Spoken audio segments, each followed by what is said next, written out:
Subscribe now. Never miss an update. अस्सलाम वालेकुम दोस्तों, आप देख रहे हैं हेडलाइन और मैं हूं शौकत ज़रदारी। सबसे पहले मैं आपसे रिक्वेस्ट करूंगा कि नीचे दिए हुए सब्सक्राइब के बटन को दबाएं और घंटी के आइकन को भी दबाएं ताकि जब भी हम वीडियोस अपलोड करें तो आपके पास उसका नोटिफिकेशन आ जाए। व्यूअर्स, जस्टिस काजी फ़ायज़ ईसा ने सुप्रीम कोर्ट के सदारती रेफरेंस के हवाले से 19 जून को जो फ़ैसला दिया था, उस फैसले पर उन्होंने रिव्यू पिटीशन दाखिल कर दी है और उनकी रिव्यू पिटीशन सुनने के लायक करार दी गई है और 8 को गालिबन इस पर पेशी होने जा रही है। जस्टिस काजी फ़ायज़ ईसा ने अपनी रिव्यू पिटीशन में कुछ अहम नुकात उठाए हैं और कुछ अहम सवालात भी उठाए हैं।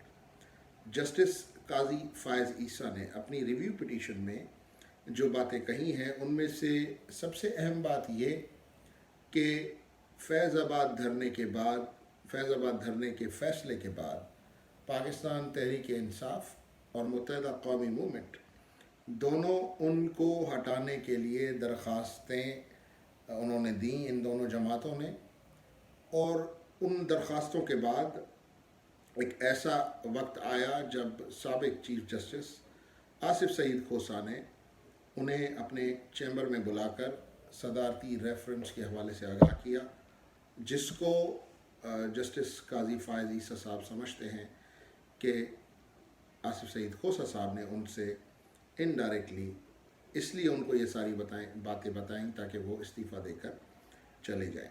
दूसरी अहम बात जो उन्होंने की वो ये की कि जी जो 19 जून का फ़ैसला है जिसमें सदारती रेफरेंस को ख़त्म कर दिया गया था, सदारती रेफरेंस को गैर कानूनी करार दिया गया था जस्टिस काजी फ़ायज़ ईसा के ख़िलाफ़।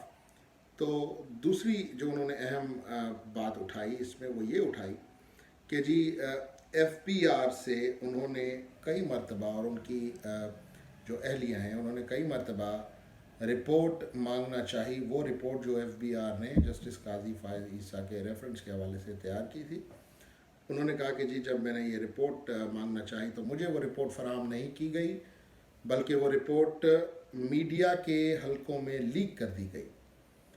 और जस्टिस काजी फ़ायज़ ईसा साहब ये समझते हैं कि इसमें हुकूमती अहलकार मुलविस हैं, इस पूरे प्रोपेगेंडा के पीछे जो उनके और उनके एहलिया के ख़िलाफ़ किया गया है। तो इस पर भी कोर्ट को कहा गया कि जी आप देखें।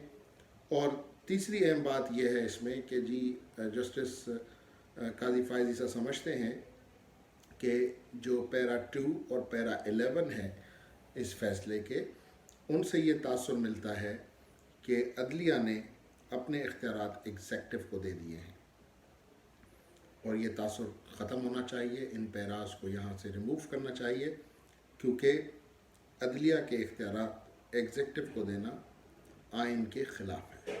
जैसा कि आप जानते हैं कि इस पूरे केस में किस तरह सदारती रेफरेंस दायर हुआ और उसके सदारती रेफरेंस के ख़िलाफ़ जस्टिस काजी फ़ायज़ ईसा साहब जो हैं वो सुप्रीम कोर्ट गए और उन्होंने अपना मौक़िफ़ पेश किया। उन्होंने अपनी दरख्वास्त दी कि जी ये रेफरेंस जो है ये बनता ही नहीं है, क्योंकि ये रेफरेंस बनाया गया था उनके बीवी और उनके बच्चों की लंदन में उन प्रॉपर्टीज़ को लेकर जो कि उनके बीवी और बच्चों की मिल्कियत थे। और रेफरेंस ये बनाया गया कि जस्टिस काजी फ़ायज़ ईसा साहब ने अपने वो असासे, अपने ख़ानदान के वो असासे टैक्स रिटर्न में ज़ाहिर नहीं किए।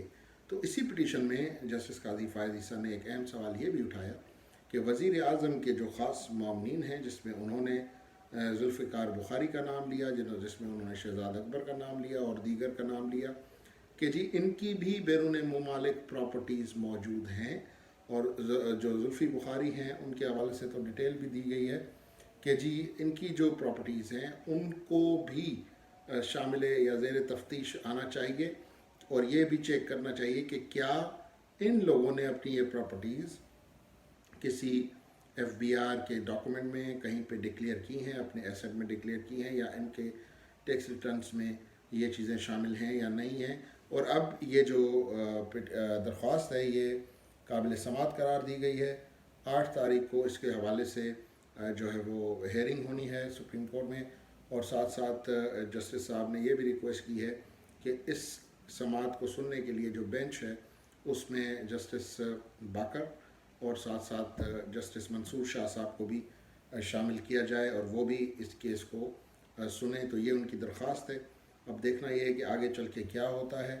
بہرحال یہ کچھ سنگین چیزیں ہیں, یہ کچھ سنگین الزامات ہیں جسٹس قاضی فائز عیسیٰ کے, جیسا کہ انہوں نے دھرنا کیس کا ذکر کیا جو فیض آباد دھرنا کیس ہے, اور پھر ایم کیو ایم اور پی ٹی آئی کی بائسنیس کے حوالے سے انہوں نے کمپلین کی کہ کس طرح یہ بائسڈ ہیں اور ان کو نکلوانا چاہتی تھی.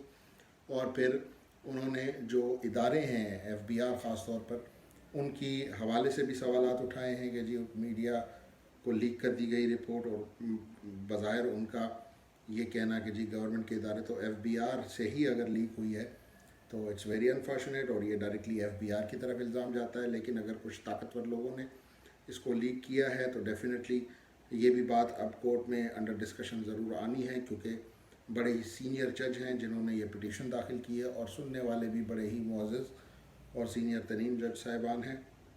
اور یہ کیونکہ ریفرنس جو تھا وہ غیر قانونی قرار پایا تھا, ریفرنس کو غلط قرار دیا گیا تھا, تو ڈیفینیٹلی تب بھی بڑی تنقید ہوئی تھی صدر صاحب پہ, اور اب بھی جو ہے وہ یہ معاملہ مجھے لگ رہا ہے کہ یہاں رکے گا نہیں, بلکہ اس کیس کو لے کے یہ معاملہ اور آگے بڑھنے کے چانسز ہیں. مجھے دیجیے اجازت. اللہ حافظ. Subscribe now. Never miss an update.